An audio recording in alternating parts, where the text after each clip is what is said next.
Dampak sosial informatika dalam aspek ekonomi dan hukum. Dapat diketahui, informatika memiliki dampak yang sangat besar di kehidupan kita. Seperti di dalam aspek ekonomi, dengan adanya informatika, masyarakat dapat mencari barang yang mereka inginkan tanpa harus pergi ke toko, ataupun jasa yang mereka inginkan seperti memesan makanan melalui aplikasi tanpa menunggu waktu yang cukup lama, ataupun memesan ojek online melalui aplikasi sehingga masyarakat tidak harus datang ke tempat ojek tersebut serta dapat mengefisienkan waktu mereka. Semua itu dapat mereka lakukan hanya melalui smartphone.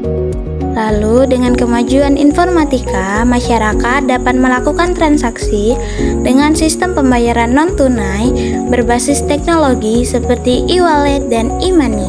Kedua dampak tersebut dapat memudahkan manusia untuk melakukan pekerjaan mereka sehari-hari. Ada pula kerugian yang dapat kita rasakan dalam aspek ekonomi karena adanya informatika, seperti sifat konsumtif, boros, dan memiliki jalan pintas yang bermental instan akan semakin meningkat, serta adanya aksi tipu menipu dengan proses jual beli online yang dapat merugikan beberapa pihak.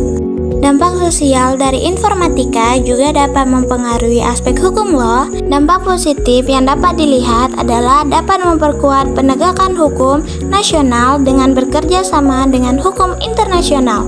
Karena penegak hukum nasional dan internasional dapat saling terhubung melalui online.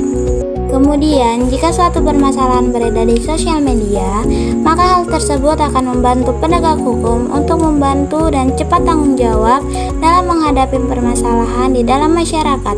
Namun, dengan adanya informatika yang dapat memengaruhi aspek hukum, dapat terjadi kejahatan di dunia maya yang biasa disebut cybercrime, mulai dari hacking ke server pemerintah hingga merugikan banyak orang. Lalu, dengan munculnya berita-berita yang tidak benar mengenai hukum di Indonesia, tentunya dapat membuat disintegrasi terjadi di tengah-tengah kehidupan masyarakat dan yang akan menggoyahkan NKRI.